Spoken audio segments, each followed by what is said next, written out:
The alarms rang through station harmony at exactly 0600 hours. Elena Rodriguez was drinking her morning coffee when the sound made her jump. She put down the cup and grabbed her uniform jacket. Something bad was happening. The station only used that alarm for the worst emergencies. She ran down the corridor, her boots making loud sounds on the metal floor. Other people were running too. Everyone looked scared. Elena had been working on the station for 6 months now, and she had never heard this alarm before. Her heart beat fast in her chest. When she reached the cargo bay, there were already 20 guards standing around something. They all had weapons. Their faces looked serious and angry. Elena pushed through the crowd to see what was happening. Then she stopped. Her breath caught in her throat. 3 small creatures sat in the corner. They had silver fur and big yellow eyes. They were shaking with fear. The smallest one was about the size of a human 5-year-old child. The biggest one, a female, was trying to protect the other 2 with her body. She showed her teeth, but they were so small they looked harmless. Elena knew what these creatures were. Everyone in the galaxy knew about the Karvoth. They were the monsters from every species' nightmares. 200 years ago, they had started a war that killed billions of people. Whole planets had burned. Entire civilizations had died. The Galactic Council had spent decades hunting down every last Karvoth until they were all gone. Or so everyone thought. But these were not the monsters from the history books. These were children, babies. They looked terrified. The smallest one was crying, making soft sounds that reminded Elena of a scared puppy. Commander Vexillar stood in front of the guards. He was tall, with blue skin and 3 eyes on stalks that moved independently. He was from the Xanthari species, the ones who had suffered the most during the Karvoth Wars. His people had lost 3 entire colony worlds. 20 billion Xanthari had died. The commander raised his hand. The guards moved forward. Elena watched as 2 of them reached down to grab the cubs. The little ones cried out. The sound made Elena's stomach hurt. It was the sound of pure terror. She had studied the laws. She knew what would happen next. The Galactic Council had clear rules about Karvoth. Any Karvoth found anywhere must be killed immediately. No questions asked. No exceptions. It did not matter if they were old or young, male or female, dangerous or harmless. If you had Karvoth blood, you had to die. The guards pulled the cubs apart. They dragged them away from each other. The cubs screamed. They reached for each other with their small paws. The female cub fought the hardest. She bit and scratched, but the guard's armor protected him. He just held her tighter. Elena felt something break inside her chest. She thought about her own daughter back on Earth. Katie was 7 years old. She had the same scared look in her eyes when she had nightmares. Elena would hold her and tell her everything would be okay. She would protect her from anything. These cubs had no one to protect them. They were alone in a universe that wanted them dead. They had done nothing wrong except being born the wrong species. Elena looked around the cargo bay. She saw the faces of the other council members who had come to watch. Some looked sad. Some looked angry. Most looked away. They did not want to see this, but they also did not want to stop it. The law was the law. The Karvoth had to die. The guards activated their containment fields. Elena knew how these worked. The field would create a box of energy around the cubs. Then the box would get smaller and smaller until everything inside turned to ash. It was supposed to be painless, but Elena did not believe that. She had seen the fear in those yellow eyes. Commander Vexillar spoke into his communicator. He was calling the council leaders. He wanted permission to proceed with the execution. Elena knew they would say yes. They always said yes when it came to Karvoth. The smallest cub looked at Elena. Their eyes met. The cub stopped crying for just a moment. It looked at her like it was asking for help. Like it knew she was different somehow. Like it hoped she might save them. Elena remembered her training. She remembered all the rules about not interfering with council business. She remembered that humans were still new to the galactic community. They had only been members for 3 years. Everyone watched everything humans did. One wrong move could get humanity kicked out of the council. It could ruin everything Earth had worked for. But she also remembered why she had joined the diplomatic corps in the first place. She believed that humanity had something special to offer the galaxy. Humans understood things that other species did not.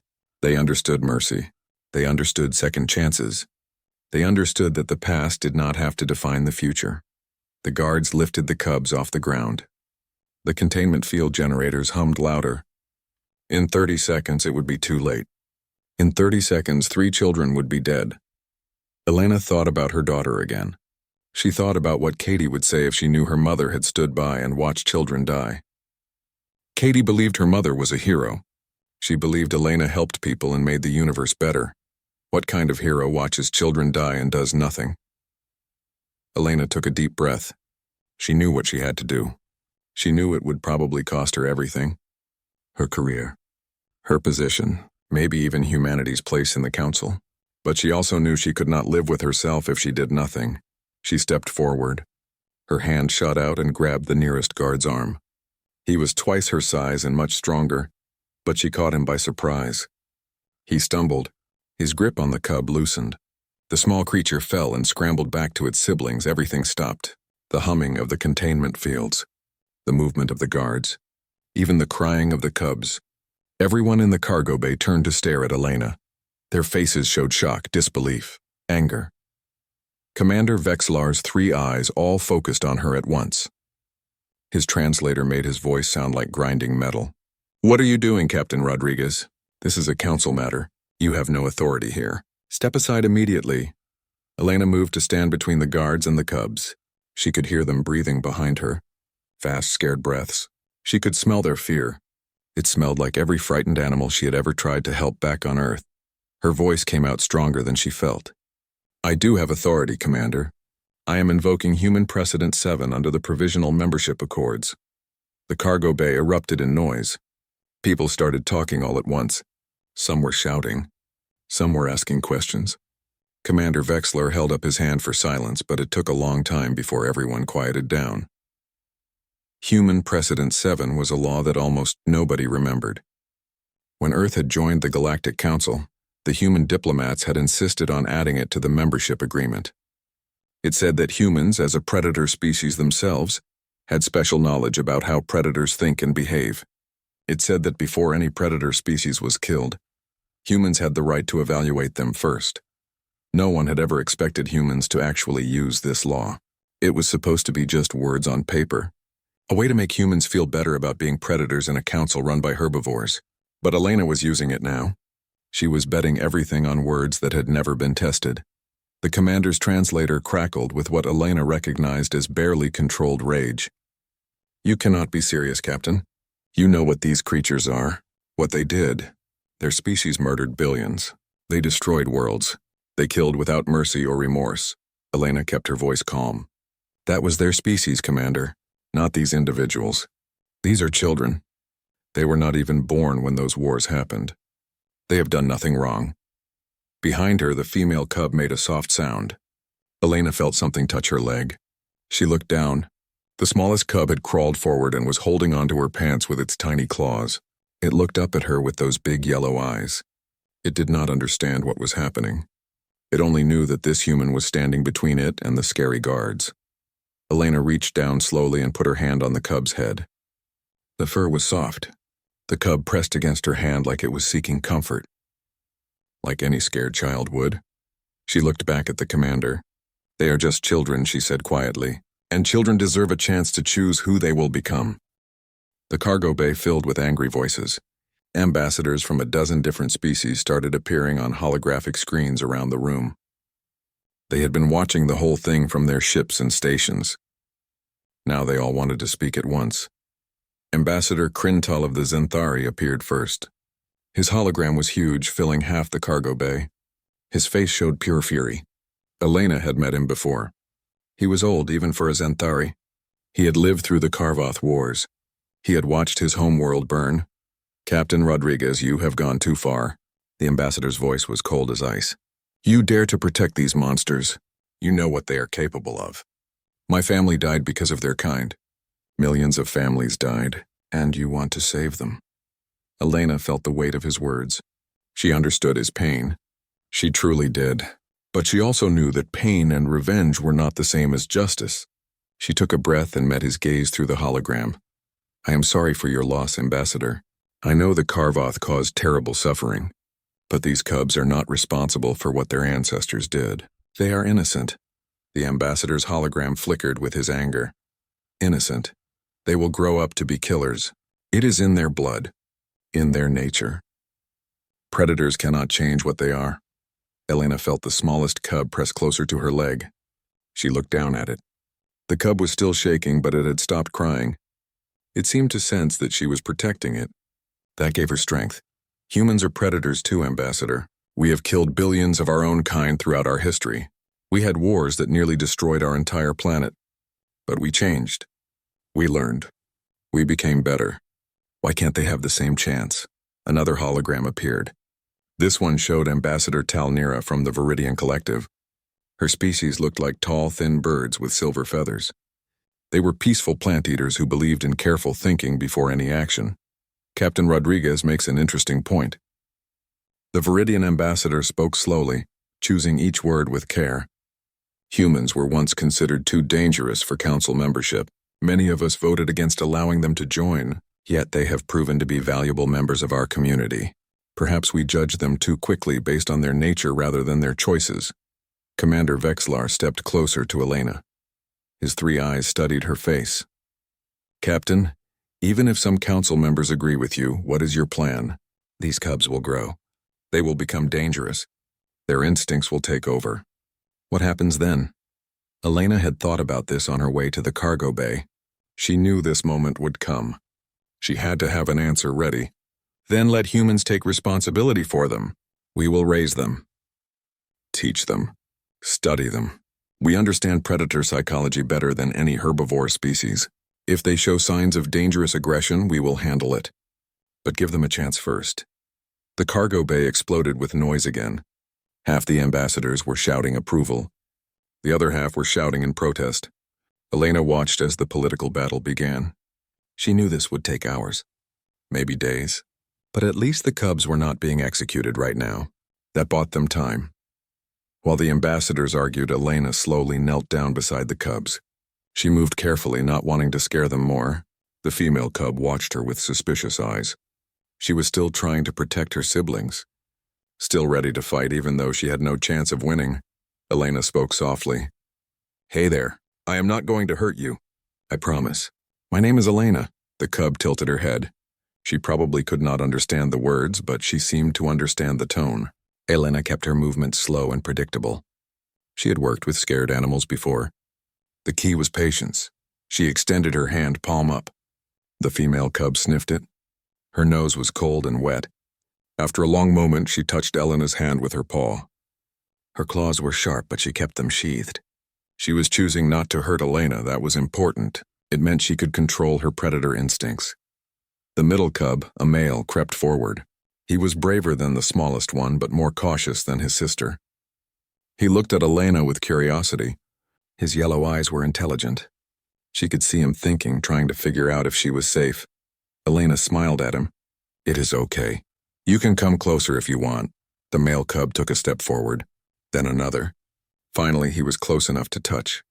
He put his nose against Elena's other hand. Then he made a sound. It was almost like a purr, a sound of contentment, of trust. The smallest cub was still holding onto Elena's leg. She reached down and gently picked it up. The cub was light, maybe 20 pounds. It fit easily in her arms. It looked up at her face and made soft, chirping sounds. You are just babies, Elena whispered. You do not deserve this. None of you do. Above them, the argument continued. Ambassador Crintal was demanding that Elena be removed from her position.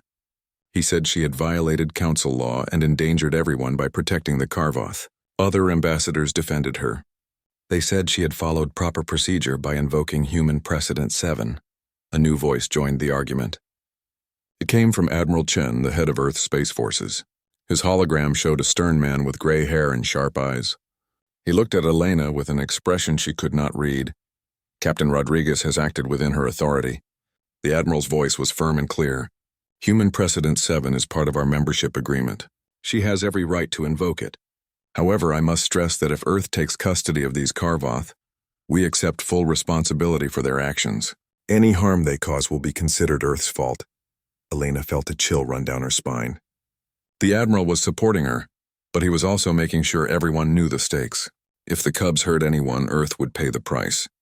They might even be expelled from the Council. Everything humanity had worked for could be destroyed because of her decision. The smallest cub in her arms yawned. It showed tiny fangs that would one day grow large and dangerous. But right now it was just tired and scared. It tucked its head against Elena's shoulder and closed its eyes. Within seconds, it was asleep. Elena looked at the sleeping cub. This tiny creature trusted her completely. It felt safe in her arms. How could something so innocent be evil? How could anyone look at this and see only a monster? The argument lasted for 3 hours. Elena stood the whole time holding the sleeping cub. Her legs started to hurt. Her arms got tired. But she did not move. She would not move. These cubs needed her to be strong. The female cub and her brother sat beside Elena's feet. They had stopped being scared. Now they just looked tired. The brother kept yawning. The sister's eyes were half closed. They were exhausted from fear and stress. Finally, the council reached a decision. High Chancellor Mortek, the leader of the council, appeared on the largest hologram. He was ancient, over 500 years old. His species lived much longer than humans. He had seen many wars and many mistakes. The council has voted. The Chancellor's voice was deep and tired. Captain Rodriguez's invocation of Human Precedent 7 is valid. The Karvoth cubs will be remanded to human custody. However, there are conditions. Elena held her breath. She had won. The cubs would live. But she knew the conditions would be harsh. The cubs must be monitored at all times. They must undergo regular psychological evaluation. Any sign of dangerous behavior will result in immediate termination. If they harm any being, even by accident, they will be executed. Furthermore, humanity's council membership will be reviewed in 5 years. If this experiment fails, Earth may face severe consequences, including possible expulsion. The Chancellor paused. He looked directly at Elena. Captain Rodriguez, you have tied your species' fate to these creatures. I hope you understand the magnitude of what you have done. Elena nodded. I understand, Chancellor. I accept full responsibility. The holograms began disappearing one by one. Soon only Commander Vexelar remained. He walked over to Elena. His 3 eyes looked at the sleeping cub in her arms, then at the 2 cubs sitting by her feet. You are very brave, Captain, or very foolish. Perhaps both. The commander's translator made his voice sound almost sad. I hope you are right about them. For all our sakes, he turned and left. The guards followed him. Soon Elena was alone in the cargo bay with the 3 cubs. She looked down at them. 3 small lives that depended completely on her now. The female cub looked up at Elena.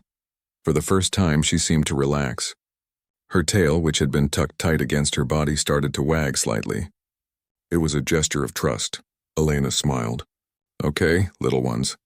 Let us get you somewhere safe, somewhere warm. You must be hungry and tired. Come on. She started walking toward the exit. The 2 awake cubs followed her. They stayed close to her legs, still nervous but no longer terrified. The smallest one continued sleeping in her arms, trusting her completely. Elena knew the hard part was just beginning. Raising these cubs would be the biggest challenge of her life. The entire galaxy would be watching. One mistake could doom them all. But as she looked at the small creatures following her, she knew she had made the right choice. Some things were worth the risk. Some lives were worth saving, no matter the cost. Elena took the cubs to her quarters.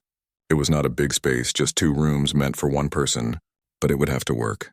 She laid the sleeping cub on her bed. The little one curled up and kept sleeping. The other 2 cubs explored the room, sniffing everything. The first thing Elena did was call her daughter. Katie answered on the 3rd ring. Her face appeared on the screen, smiling. Then she saw the cubs and her eyes went wide. Mom, what are those? Katie pressed her face close to the camera. They are so cute. Are they puppies? Elena smiled despite her exhaustion.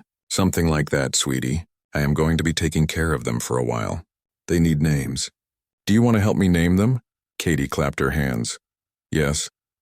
Okay, the big one with the white spot should be Luna, because she looks like she has a moon on her chest. And the middle one should be Ajax, like the hero from your stories. And the tiny one should be Pip, because Pip is a cute name. Elena laughed. Those are perfect names, Katie.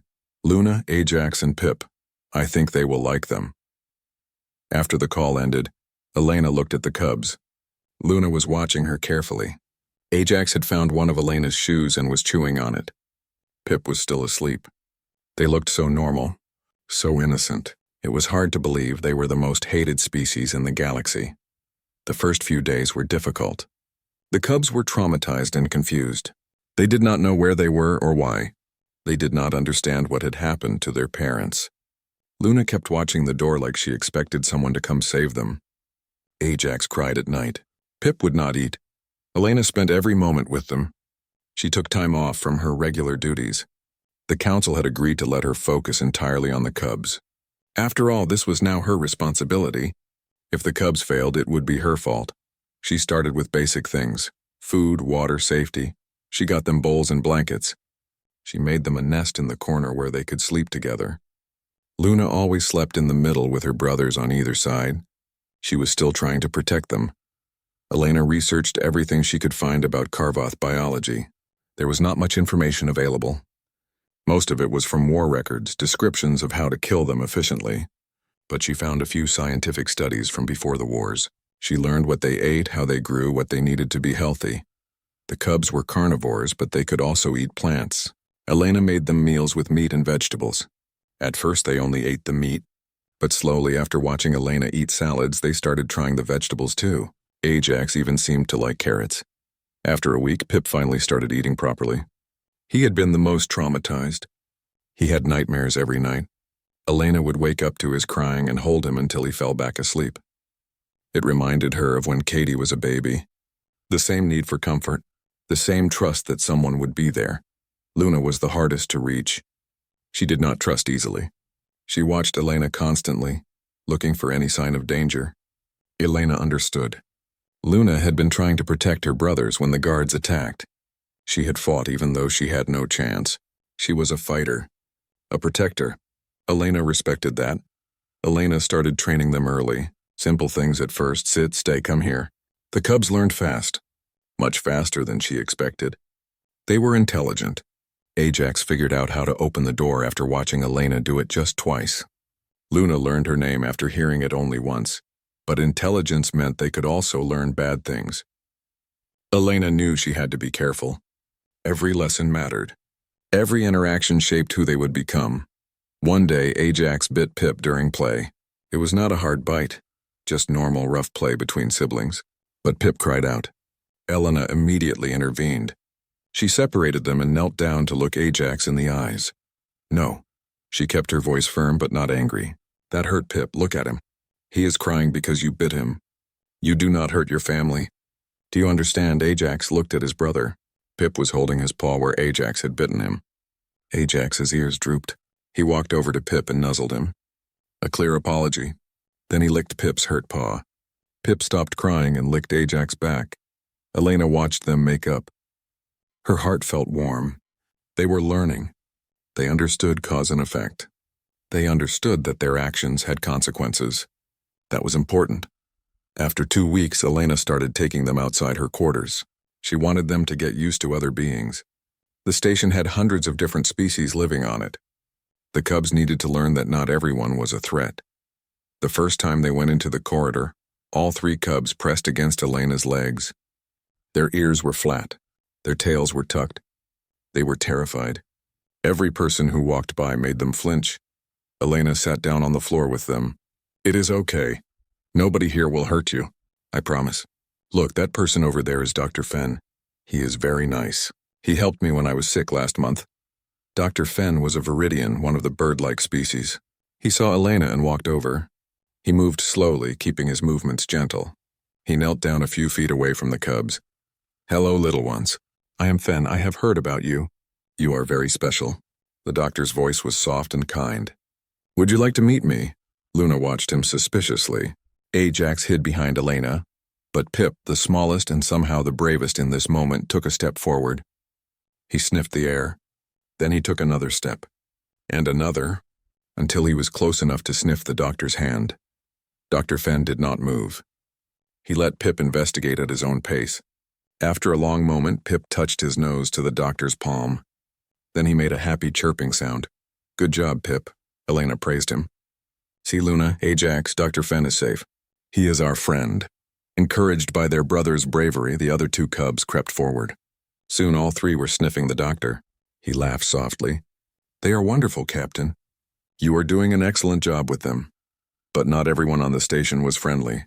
Many beings were afraid of the cubs. Others were angry that they were allowed to live. Elena received hate messages every day. People called her a traitor. They said she was endangering everyone. They said the cubs would grow up to be killers. One day, Elena was walking with the cubs in the garden level when a Zenthari woman approached them. Her face was twisted with anger. She started shouting at Elena in her native language. The translator could not keep up with how fast she was talking. The cubs immediately sensed danger. Luna pushed her brothers behind her. Her lips pulled back, showing her teeth. A low growl came from her throat. Elena stepped between Luna and the woman. "Luna, no, calm down. Nobody is going to fight." She turned to the woman. "I understand you are upset, but please do not frighten the cubs. They are just children." The woman spat on the ground. "They killed my son. In the wars. He was only 20 years old, and you want me to feel sorry for them?" She pointed at the cubs with a shaking hand. Elena felt her heart break for this woman. "I am so sorry for your loss, truly. But these cubs did not kill your son. They were not even alive then. They are innocent." The woman's eyes filled with tears. "There is no such thing as an innocent Karvoth." She turned and walked away quickly. Elena looked down at Luna. The cub was still tense, still ready to fight if needed. But when Elena touched her head, Luna relaxed.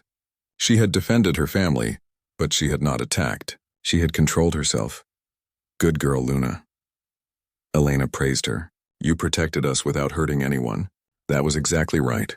I am proud of you." Luna's tail wagged. She understood that she had done something good. That was the moment Elena knew they had a chance. The cubs could learn. They could grow into something better than their history. At night, Elena would sit with the cubs and tell them stories. She told them about Earth, about forests and oceans, about all the different animals that lived there. She told them about dogs and cats, about how humans had turned predators into beloved pets, friends, family members. The cubs would curl up around her and listen.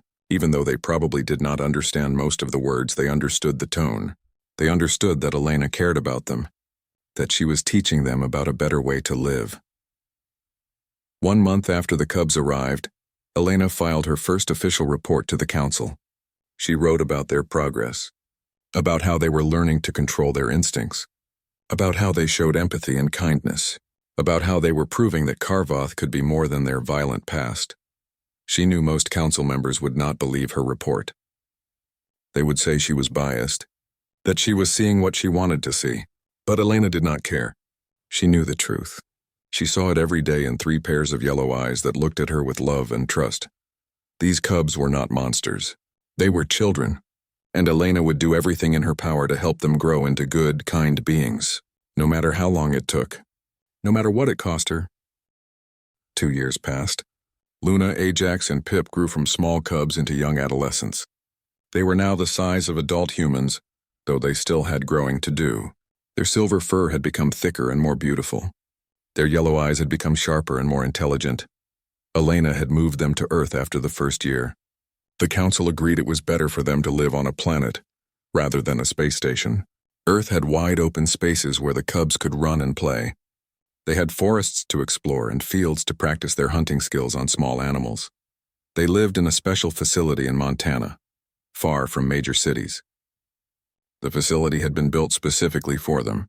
It had classrooms, medical rooms, and large outdoor areas. But most importantly, it had other children. Elena had decided early on that the cubs needed to interact with human children. They needed to learn social skills. They needed friends. So the facility also served as a school for the children of scientists and military personnel who worked there.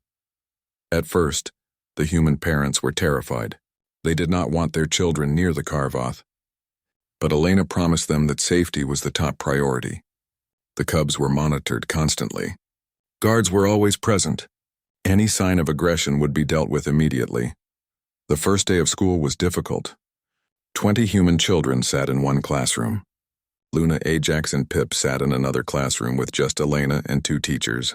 The cubs could see the human children through a glass wall. They wanted to play with them, but the children looked scared. A small girl named Sophie was the first to be brave. She was only 6 years old, the same age as Katie had been when Elena first found the cubs. Sophie walked up to the glass wall and pressed her hand against it. On the other side, Pip walked forward and pressed his paw against the glass in the same spot. Sophie giggled. He copied me. Can I meet him? Please. Her mother, who was one of the teachers, looked nervous. But she nodded. The door between the classrooms opened. Sophie walked through slowly. Pip sat down and waited. He did not move. He did not want to scare her. When Sophie reached him, she held out her hand like Elena had taught the children to do. Pip sniffed her hand. Then he licked it. Sophie laughed. He gave me a kiss. He is nice. Can we be friends?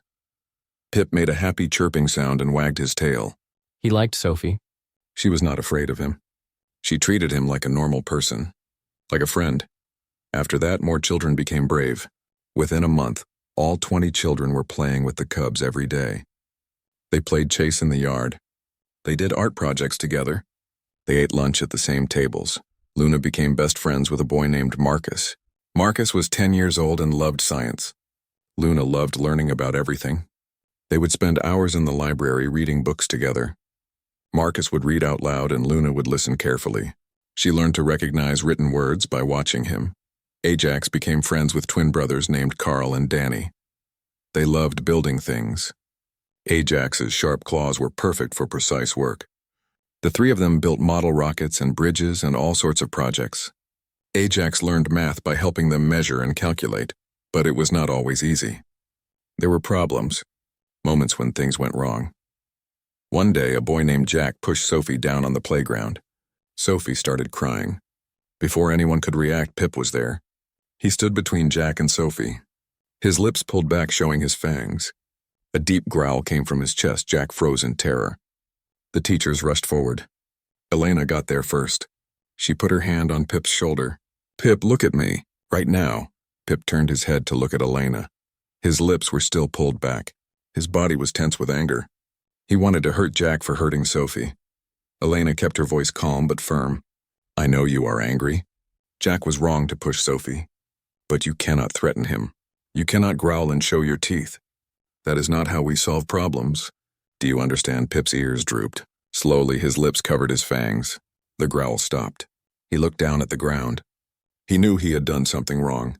Elena knelt down beside him. I know you were trying to protect Sophie.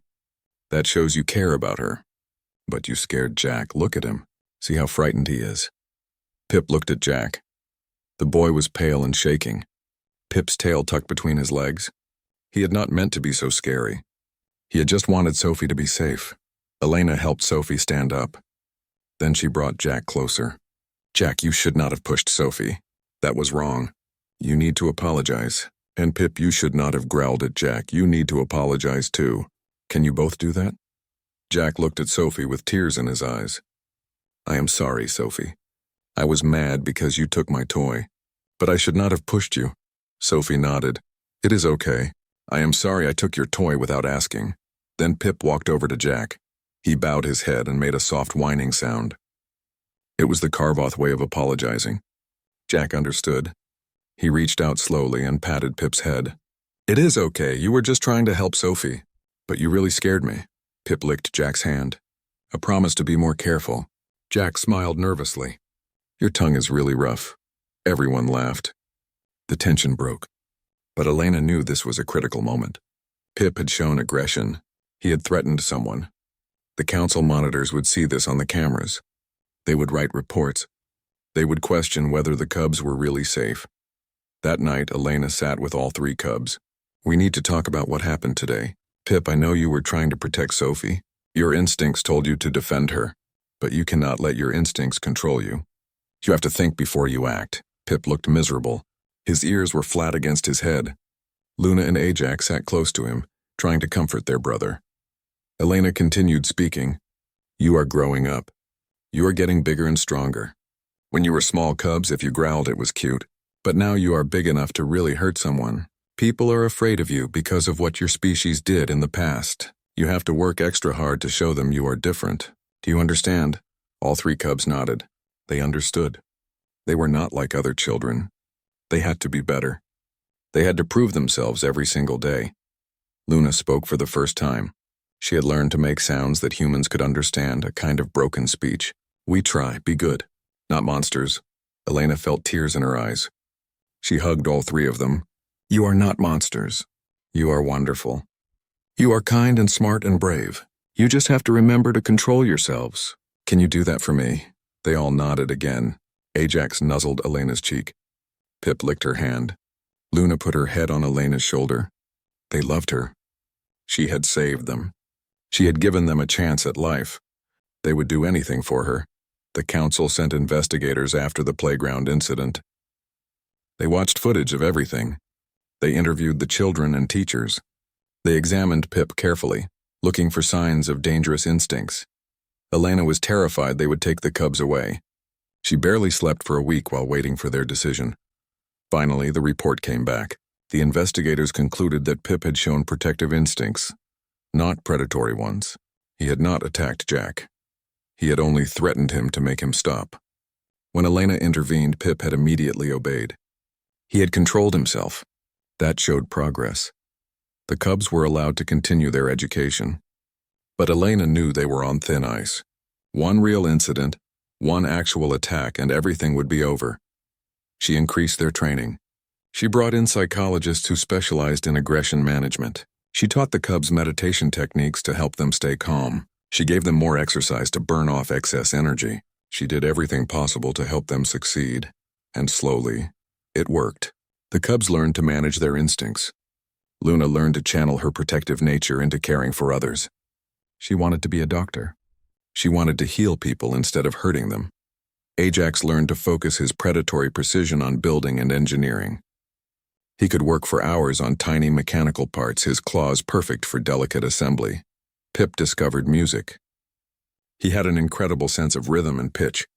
He learned to play drums with his paws, and even started learning guitar with specially modified instruments.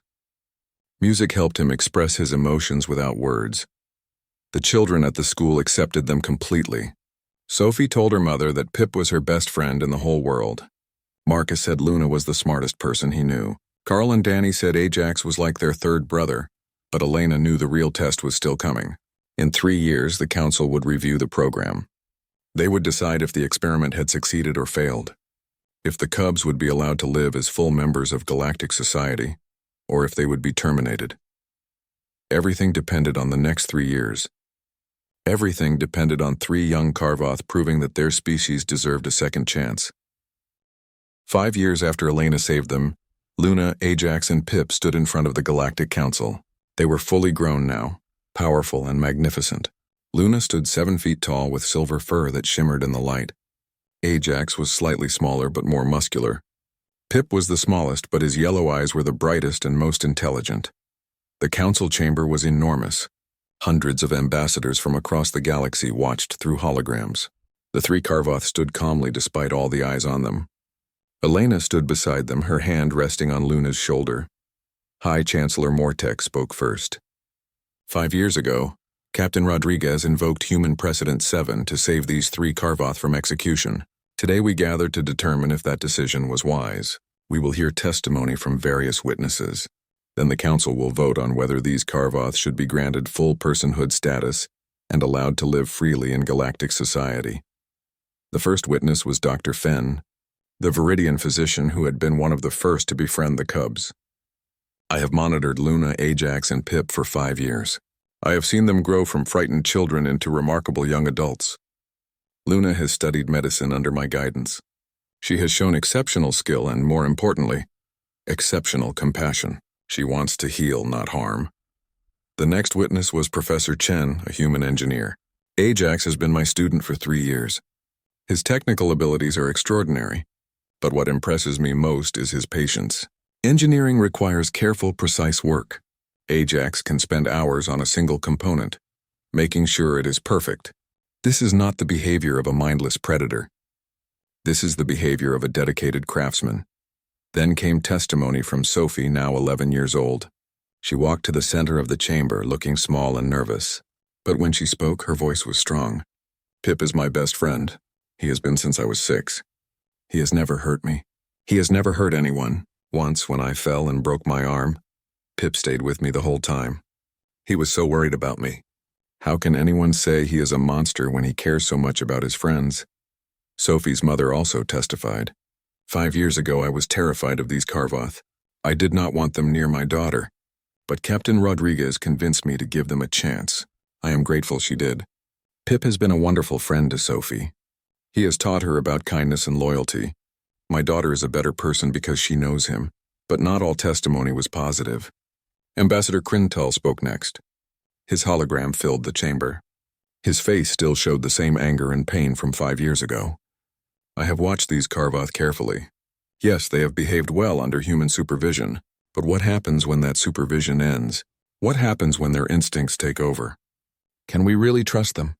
Can we really forget what their species did to us? The chamber filled with murmuring voices. Many ambassadors nodded in agreement. They were still afraid, still uncertain. Then Luna stepped forward.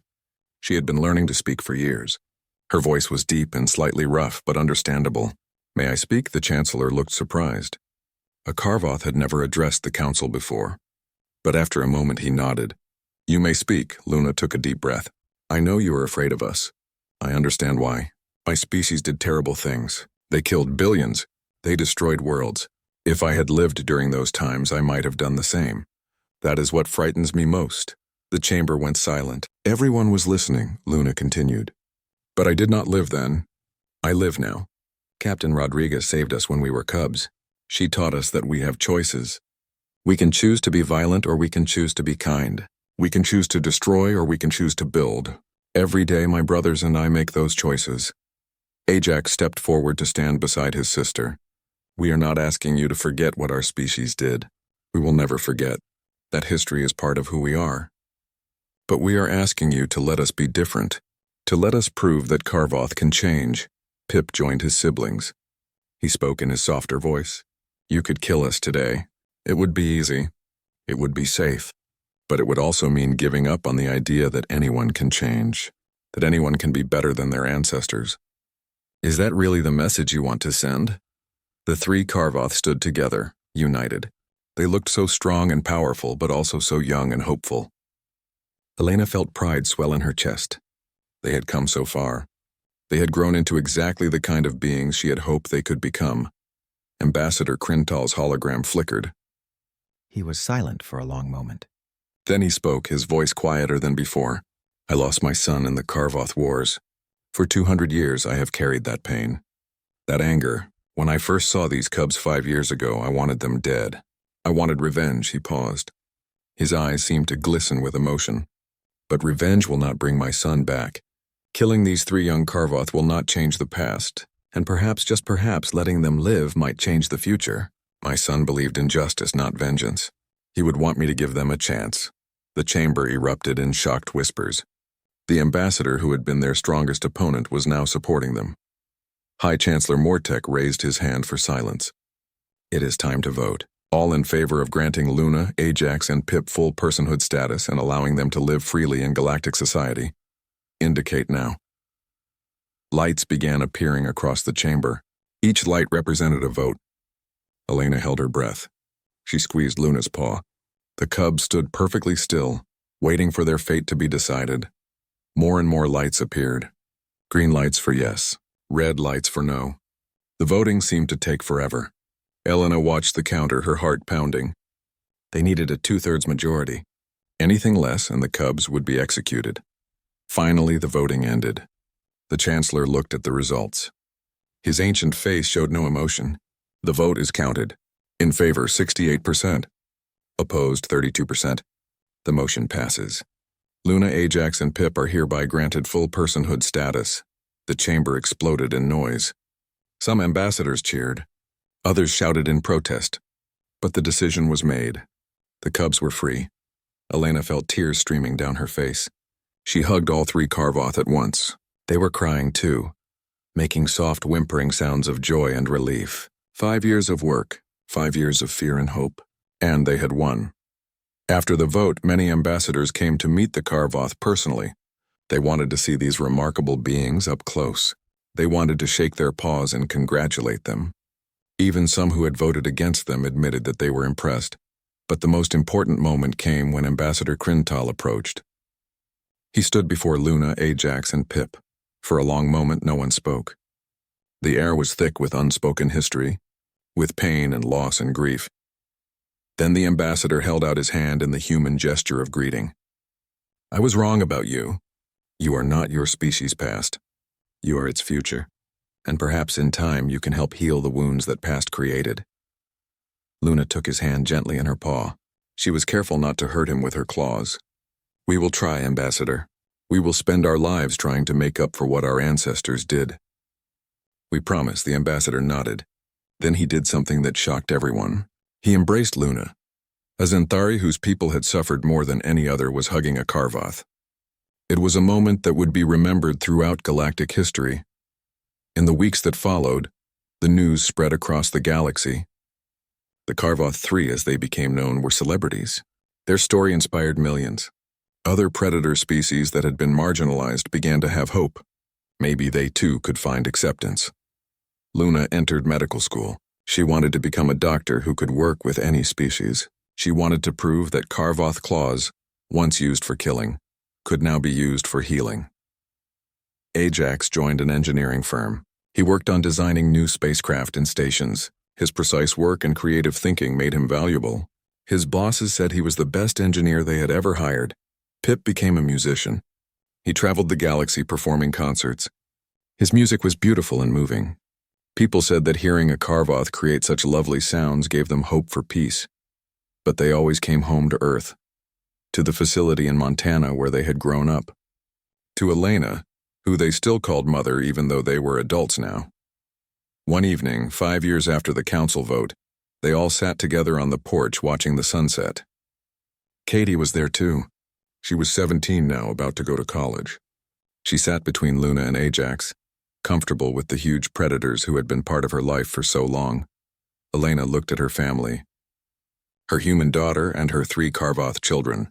It was an impossible family. A family that should never have existed, but it was hers and she loved them all. Luna spoke in her deep, careful voice. Mother, do you ever regret it? Saving us all the trouble we caused, all the risk you took, Elena smiled. Not for 1 second. You 3 are the best thing that ever happened to me. You taught me what courage really means. You taught the whole galaxy that change is possible. Ajax nuzzled her shoulder. We would not be alive without you. You gave us everything. Our lives, our future, our hope. Pip began playing his guitar softly. The music drifted across the Montana fields. It was a song he had written for Elena, a song about love and family and second chances. As the sun set, painting the sky in brilliant colors, Elena thought about that day in the cargo bay 10 years ago. The day she had made the choice,